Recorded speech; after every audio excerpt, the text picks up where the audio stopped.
Vous écoutez l'émission Il est écrit en balado-diffusion.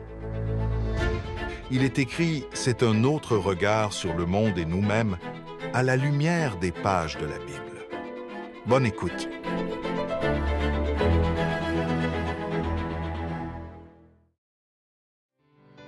Bienvenue dans Il est écrit. Aujourd'hui, à l'occasion de la fête des Pères, nous réfléchissons au rôle essentiel de la paternité dans la foi chrétienne. Nous avons le privilège d'accueillir deux invités avec nous, Michaël Cloutier, père de famille, et Rémi Ballet, que vous connaissez bien, pasteur et co-animateur, afin de discuter de comment la foi influence le rôle du père dans la famille. Demeurez des nôtres. J'aimerais vous souhaiter la bienvenue à l'émission Il est écrit. Aujourd'hui, nous allons nous arrêter quelques instants pour souligner la fête des pères. La Bible ne dit rien en tant que telle sur la fête des pères. Par contre, elle a beaucoup d'informations concernant le rôle du père au sein de la famille. Et j'ai avec moi pour en discuter sur le plateau Rémi Ballet et Michaël Cloutier. Bonjour. Bonjour. Je prends un instant pour vous souhaiter à vous et également à moi-même une bonne fête des pères. Avant de commencer l'émission, j'ai fait un petit calcul et à nous trois, Rémi, je pense que toi, tu as deux filles. Deux filles. Absolument. Et toi, Michaël, trois enfants. Deux filles aussi, un garçon. Et des jumeaux là-dedans également. C'est pas rien. C'est pas rien. Et moi, j'en ai quatre, donc deux garçons et deux filles. Alors, on prend le moment nécessaire pour se souhaiter une bonne fête des pères. J'aimerais commencer avec toi, Michaël, à savoir, évidemment, tu n'as pas toujours été investi dans la démarche chrétienne. Comment est-ce que le fait d'être chrétien, ça a eu un impact sur la façon dont tu as exercé ta paternité? Oui, au début, on peut dire que avant mon christianisme, c'est peut-être cette vision plus humaine, normale, de dire, c'est quoi le rôle du père? Une certaine figure d'autorité, un certain rôle au sein de la famille, peut-être soutenir financièrement la famille. Donc, on tourne autour de ça, mais lorsqu'on ouvre les Écritures, on découvre les recommandations que le Seigneur, ou plutôt les attentes que le Seigneur envers les pères. Là, ça devient autre chose. Maintenant, est-ce qu'on n'a pas quelque chose à transmettre à nos enfants à travers ce rôle-là? Je pense, entre autres, à l'amour. Hein? Si on connaît tout le texte dans 1 Jean chapitre 4. Donc, on peut y aller ensemble dans 1 Jean chapitre 4, le verset 7 et 8. Si tu veux nous le lire, Michaël, oui. Nous t'écoutons. Bien-aimés, aimons-nous les uns les autres, car l'amour est de Dieu, et quiconque aime est né de Dieu et connaît Dieu. Celui qui n'aime pas n'a pas connu Dieu, car Dieu est amour. Donc, si Dieu est amour, forcément, dans les Écritures, on va voir différentes façons avec lesquelles le Seigneur va transmettre cet amour-là. Et un qu'on peut parler pour les pères qui doivent être patients. Est-ce que j'ai pas appris à être davantage patient pour montrer à mes enfants cette image-là du Père Céleste? C'est un exemple parmi tant d'autres. La douceur, on peut parler de ça aussi. Donc, dans les Écritures, à mesure qu'on découvre le caractère de Dieu, le Père, on veut aussi refléter à nos enfants ce caractère-là. Donc, certains attributs, on va y revenir parce que je trouve ça très intéressant.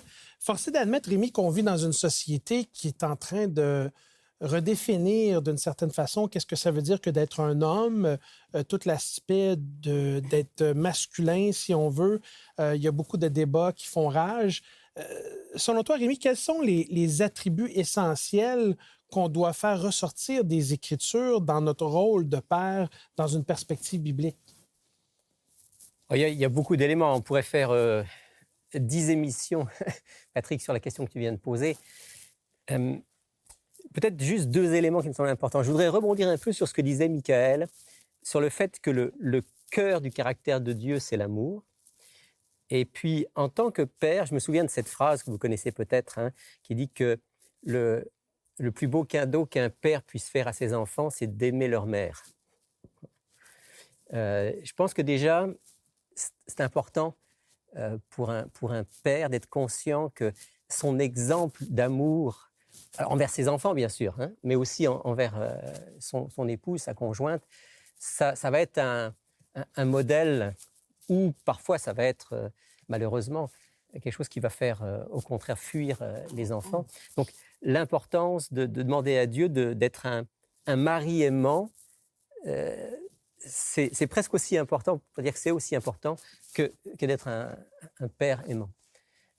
Et puis l'autre chose qui me vient tout de suite en tête pour ta question, je pense à ce texte du Deutéronome chapitre 6. On peut y aller ensemble. Deutéronome chapitre 6. Chapitre 6. Où là, il est question de l'amour, mais de l'amour dans la dimension aussi verticale, hein, verset 5 et suivant. Il est dit « Tu aimeras l'Éternel, ton Dieu, de tout ton cœur, de toute ton âme, de toute ta force. Les commandements que je te donne aujourd'hui seront dans ton cœur. Tu les répéteras à tes enfants. Tu en parleras quand tu seras chez toi, quand tu seras en voyage, quand tu te coucheras, quand tu te lèveras. » On voit ici l'amour pour Dieu en tant que père croyant, père chrétien, de pouvoir partager avec les enfants l'amour qu'on a pour Dieu et ses commandements. Mais les commandements, c'est aussi des commandements d'amour. Hein, ce n'est pas des obligations, pas quelque chose qu'on va imposer sur la famille, mais plutôt montrer en quoi les commandements de Dieu nous amènent à vivre une vie heureuse, épanouie. Certainement que ça, c'est aussi quelque chose qui est très caractéristique du père chrétien, c'est qu'il partage avec ses enfants son amour pour Dieu, son désir que la famille puisse vivre selon ses commandements. Ça, je trouve ça intéressant de dire que, outre ce que Michael a mentionné et l'élément sur lequel tu as rebondi, cette idée de l'amour, mais pas juste l'amour que le père a envers ses enfants, mais aussi l'amour que le père a envers son épouse, mais également cette responsabilité qu'on a d'instruire, d'éduquer et d'enseigner les voies de Dieu, en quelque sorte, aux enfants. C'est une responsabilité qui est partagée entre mari et femme. Absolument. Mais il y a quand même des indicateurs dans la Bible qui nous laissent comprendre que c'est une responsabilité parentale qui est importante, qui est fondamentale, et le père a un rôle important à jouer dans cette démarche. Ouais. Bien qu'aujourd'hui, ce soit évidemment débattu et je dirais même pas très populaire, mais il y a quand même dans la Bible cette idée du père comme le chef de famille. Je le mets entre guillemets. C'est vraiment chef de famille dans le bon sens du terme, de quelqu'un qui prend soin, de quelqu'un qui veille sur, de quelqu'un qui prend ses responsabilités, qui sécurise aussi la famille. Ça, c'est vraiment dans la pensée biblique. Concrètement, Michael, tu vis ta rencontre avec Dieu, avec ton épouse, et puis vous commencez à cheminer dans le christianisme. Ensuite, les enfants arrivent, vous fondez votre famille. Comment est-ce que ça a structuré l'approche avec les enfants au niveau de la dynamique familiale dans le quotidien, dans le concret, ton rôle de père en tant que chrétien? Justement, pour rebondir sur ce que Rémi vient de présenter, rapidement, on se rend compte que ce rôle, cette responsabilité-là de père, et d'ailleurs, on peut lire un autre texte dans Proverbe 22, verset 6, qu'on connaît bien. Proverbe 22, le verset 6, si tu peux nous le lire. Elle nous dit ceci: « Instruis l'enfant selon la voie qu'il doit suivre, et quand il sera vieux, il ne s'en détournera pas. » Et la voie qu'il doit suivre, on peut la retrouver au Proverbe chapitre 1, c'est-à-dire ce que Rémi vient de nous présenter, de méditer sur la loi de l'Éternel, les Écritures. Donc, concrètement, au sein de ma famille, c'était de passer du temps avec les enfants à chaque jour. Et idéalement, à chaque matin, à chaque soir, on rassemblait toute la famille, on prie ensemble, on chante ensemble et on étudie les Écritures. Je pense que l'objectif est clair, c'est qu'ils connaissent par eux-mêmes qui est Dieu et qu'ils puissent faire l'expérience de Dieu, parce que la promesse de Dieu est là. C'est-à-dire que plus tard, ces jeunes-là vont rester accrochés à Dieu. Non pas parce que papa, maman connaissent Dieu, mais plutôt parce qu'eux ont appris à le connaître, alors qu'il y a des parents qui ont pris leur responsabilité. Alors, ça a été ça notre rôle en tant que père et mère. Rémi, j'aurais une question pour toi dans une perspective plus pastorale. Évidemment, Michael, tu as aussi une formation pastorale. On a un réel défi dans la société d'aujourd'hui quand on essaie de définir qu'est-ce que ça veut dire que d'être un père sous ses différentes facettes. Puis ici, évidemment, l'émission est écrite, on présente la perspective qui est celle qui est biblique et chrétienne. Quels sont les défis auxquels les pères sont confrontés aujourd'hui par rapport à la société s'ils veulent enseigner à leurs enfants le modèle qui nous est proposé dans la Bible? Il y a beaucoup de défis. Alors, il y a des défis qui sont des défis de toujours, puis il y a peut-être des défis qui sont spécifiques à aujourd'hui. Si je pense à des défis de toujours, déjà à l'époque de l'apôtre Paul, il écrivait en disant « Élevez vos enfants en les instruisant. Père, n'irritez pas vos enfants. » Moi, c'est une phrase qui, dans mon expérience personnelle, a résonné parce qu'à quelques reprises, j'ai l'impression que j'ai irrité mes enfants et j'ai dû apprendre, dans une autre émission, je pense que j'en avais témoigné, à un moment quand nos filles étaient adolescentes, et l'adolescence, c'est pas un moment toujours facile, ça dépend des familles, mais j'ai eu un peu tendance à vouloir que la discipline soit exercée. J'étais parfois un petit peu dur. Et je me souviens qu'à l'époque, ma femme m'avait dit « il faut qu'on essaye de trouver de meilleures solutions ».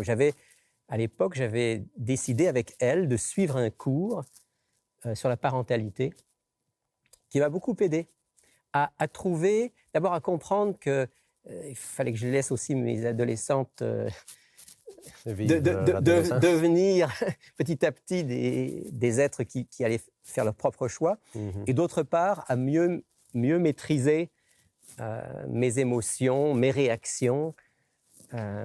Donc ça, je pense, ça fait partie des défis des parents, en particulier quand les enfants sont gentils, mignons, cute, tout ce que vous voulez. Il n'y a pas trop de défis, mais quand ils commencent... Obéissants, c'est ça. Quand ils commencent à remettre en question notre autorité, quand ils commencent à vivre des choses qu'on n'aimerait pas qu'ils vivent, c'est là d'avoir la patience, d'avoir l'humilité, de parfois reconnaître que peut-être certains comportements, ils nous ressemblent aussi. Et donc, demander à Dieu de faire de nous des parents qui aient cette... Tu as parlé tout à l'heure, Michael, hein, de douceur, de bonté, de patience. Voilà. Ça, je dirais, c'est un défi de toujours. Ce n'est pas spécifiquement à notre époque, mais c'est vraiment un défi de toujours. Michael, je voulais te poser la question dans une perspective où le rôle de père est constamment redéfini et on nous propose dans la société contemporaine autant de façons d'être en tant que père, de part et d'autre. En ce qui te concerne, ce que j'ai compris, c'est que tu sens une responsabilité de leur enseigner Dieu, pas juste dans le but de les aider à rencontrer Dieu, mais parce que, en quelque part, en arrière de ça, il y a l'idée que c'est comme si tu étais investi d'une responsabilité divine de leur montrer le salut. Oui. En fait, il y a un autre texte dans Ésaïe 45 qui dit « Tournez-vous vers moi, vous tous qui êtes et vous serez sauvés, vous tous qui êtes aux extrémités de la terre. » Il y a un seul Dieu.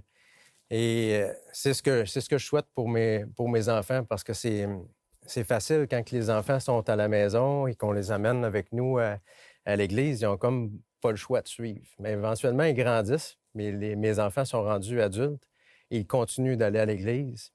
Et parfois, on ne va pas à la même église. Et j'ai, on va dire, avec l'aide de Dieu, réussi qu'ils se tournent eux-mêmes vers Dieu pour trouver le salut. Et ça, c'est vraiment important pour les enfants, parce que ça devient un choix personnel. Éventuellement, on n'est plus là. Et qu'est-ce qu'on fait quand papa et maman n'est plus là? C'est ça qu'on veut voir en tant que parents, c'est le résultat de ce qu'on leur a transmis. Et comme disait Rémi, on a fait des erreurs, on a appris à demander pardon. Ils ont vu que nous, on n'est pas le père parfait. Ça c'est très, très important, ce que dit Michael. Très important. On a fait des erreurs, on a demandé pardon à nos jeunes, mais ils ont appris par eux-mêmes à découvrir le père parfait. Il y a un élément que je trouve intéressant dans ce que tu dis, c'est cette idée de transmettre cette connaissance biblique. Je sais que, dans mon cas, une des responsabilités que j'ai ressenties d'un point de vue de la Bible, c'était d'aider les enfants à comprendre la différence entre le bien et le mal, et vraiment la différence entre la vérité et le mensonge, mais en regardant le monde d'aujourd'hui à travers les lunettes de l'enseignement biblique.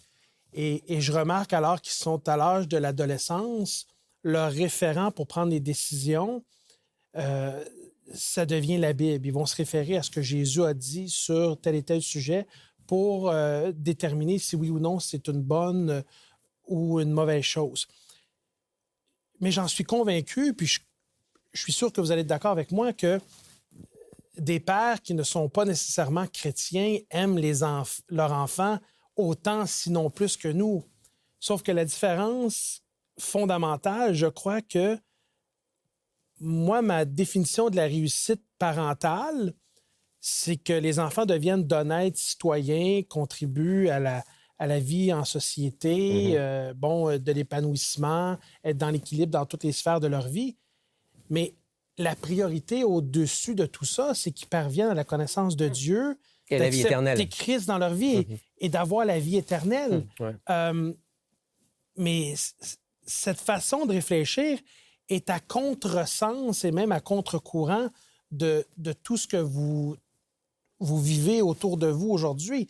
Est-ce que vous sentez de la pression de part et d'autre de vous conformer aux idéals qui nous sont proposés aujourd'hui en ce qui concerne la parentalité?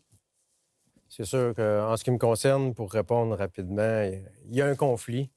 On nous propose des choses qui vont à contresens. Les Écritures nous disent de faire des disciples et de les baptiser au nom du Père, du Fils et du Saint-Esprit. Je pense que ça inclut premièrement nos enfants. On peut s'occuper de tout le monde dehors. Si on manque nos enfants, on a manqué la première responsabilité que le Seigneur nous a donnée. Et d'éduquer nos enfants, c'est important. Et ça, tout le monde l'a compris. Mais de faire de nos enfants des disciples du Christ, ça, c'est pas tout le monde qui l'a compris. Et oui, ça va à contresens, mais ça va dans le même sens que le Seigneur Jésus nous donne dans les Écritures. Rémi, qu'est-ce que tu pourrais ajouter sur ce point en ce qui concerne cette responsabilité qui nous est transmise d'un point de vue biblique? Je pourrais juste rajouter que non seulement il y a la partie enseignement, parce qu'en tant que parent, on doit enseigner déjà à nos enfants. Je veux dire, un enfant qui a 1 an, 2 ans, 3 ans, 4 ans, il peut déjà comprendre certaines histoires de la Bible et commencer à s'ouvrir à la dimension de Dieu. Donc il y a toute la partie enseignement qui va s'adapter ensuite quand l'enfant grandit. Mais au-delà, il y a vraiment le vécu. C'est-à-dire que c'est vraiment ce qui va compter plus que toutes nos paroles, ça va être le vécu. Je vais juste prendre un exemple. Tout à l'heure, tu as parlé, Michael, de ce qu'on appelle parfois le culte de famille, le moment du matin et du soir qu'on prend avec nos enfants. Et c'est vraiment important. Mais dans mon expérience pastorale, je me souviens d'avoir rencontré 2 personnes, mais complètement opposées. D'un côté, un jeune adulte qui me disait « Moi, ce qui fait que maintenant, je ne vais plus à l'église et que j'ai laissé tomber tout ça, c'est le culte de famille. » Ah oui. Et il vivait en fait tous les jours pendant 1 heure le matin. Les pères les réveillaient, pardonnez-moi l'expression, leur bourraient le crâne. C'était devenu une corvée insupportable. Il a fait fuir. En fait, il pouvait dire tout ce qu'il voulait. Et en plus, le jeune me disait, et puis en plus, quand je voyais la vie de mon père, je n'étais pas persuadé que vraiment Dieu habitait en lui. D'un autre côté, je rencontre un autre jeune qui me dit, moi, si je suis encore dans l'église, c'est grâce au culte de famille. Et il me dit, oui, parce que j'ai vu que matin et soir, on prenait du temps ensemble. Donc, ce qui faisait la différence, c'était en fait l'authenticité, la réalité de ce qu'on vivait. Je dirais que pour moi, c'est ça qui va être le plus important. Je prends juste un dernier exemple. En tant que parent, en tant que père, il faut qu'on puisse, comme tu l'as dit, Michael, tout à l'heure, demander pardon à nos enfants. Parce que si on dit qu'au cœur de l'Évangile, il y a le pardon et la demande de pardon, nos enfants ne nous croiront pas si nous, on n'est pas capable de leur demander pardon. Et ça, moi, c'est un élément qui m'a beaucoup aidé dans l'évolution de la relation des enfants, surtout quand ils sont passés à l'adolescence où ils avaient une meilleure compréhension de mes défauts de caractère et voyaient plus juste sur qui je suis vraiment, mais pas assez de recul et nécessairement de maturité pour comprendre que moi aussi, même comme adulte, je suis toujours en cheminement avec Dieu. Fait que j'ai le droit de faire des erreurs, mais c'est plus difficile de faire des erreurs quand on est la figure d'autorité, Paternelle. la figure paternelle et tout. Mais de demander pardon, ça a été des occasions de réconciliation avec les enfants et de leur faire comprendre, mais on n'est pas parfait, mais en tant que parent, moi en tant que père, mais avec l'aide de Dieu, on tend vers l'amélioration. La Bible nous parle de notre Père céleste et on a parlé de certains attributs que nous, on veut manifester à nos enfants, la douceur, la bonté, l'amour. Rémi, est-ce qu'il y a dans l'ensemble des attributs, un des attributs du Père céleste qui pour toi ressort davantage? Je sais que tu as mentionné le pardon. Est-ce qu'il y en aurait un autre?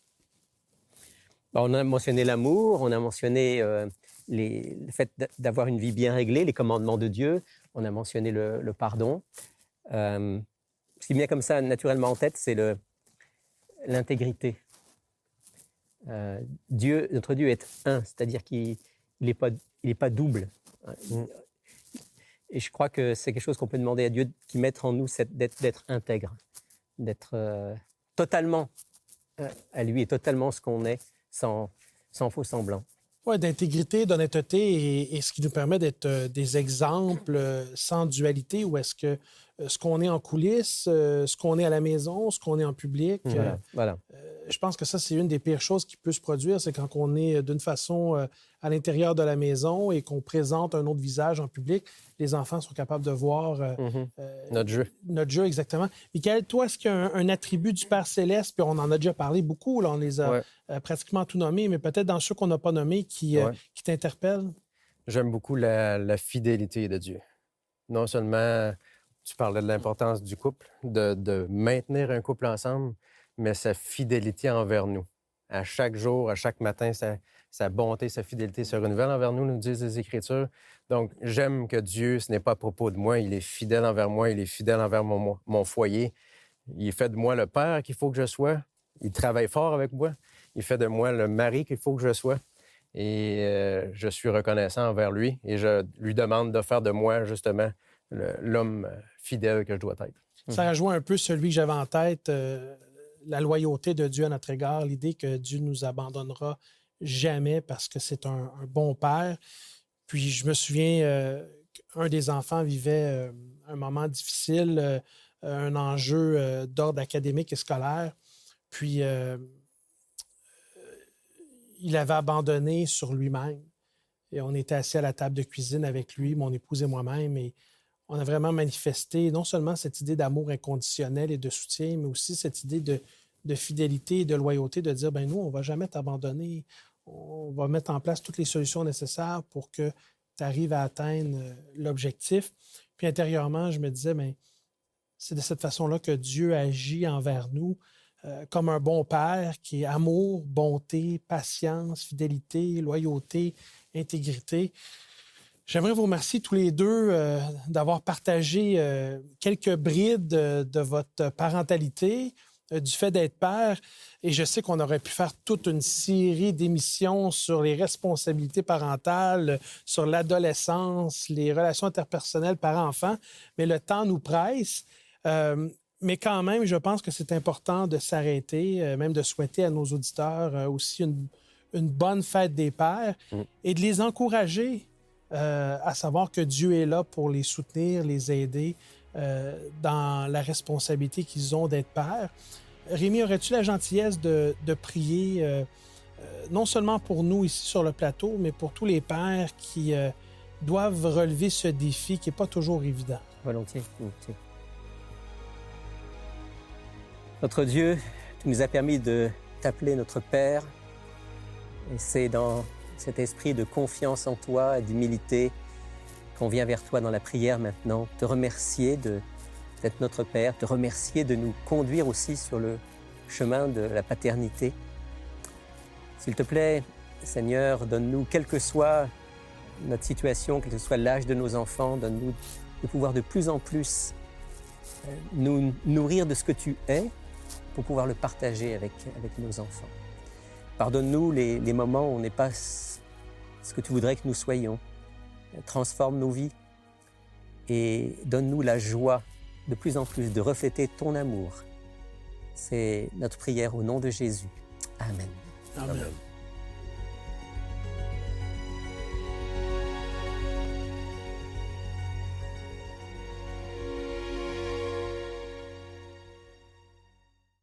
Bonjour Lydia.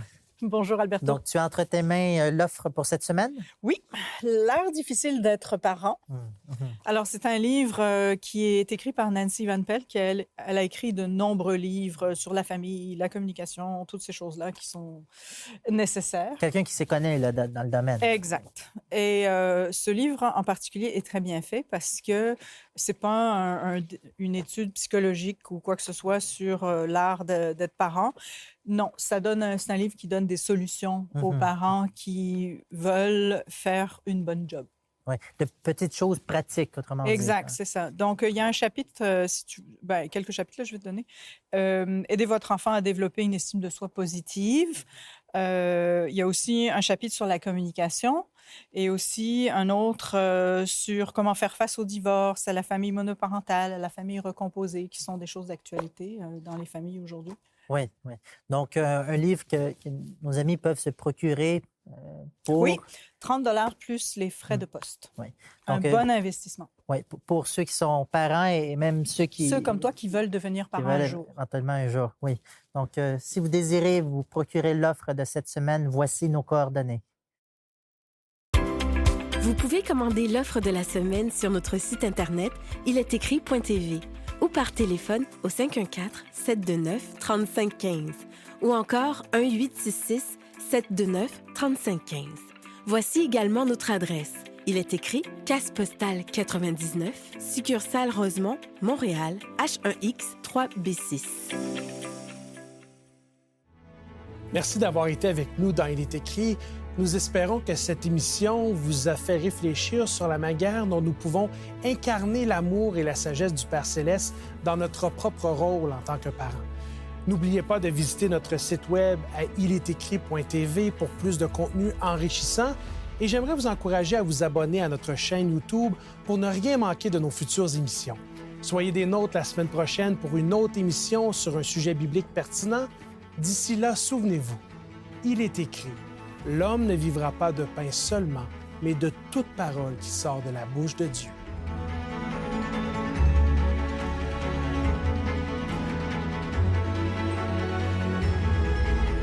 Cette émission a été préparée par l'équipe d'Espoir Média Québec. Laissez-nous vos commentaires, questions et suggestions sur ilestécrit.tv. Si vous avez apprécié ce balado, partagez-le.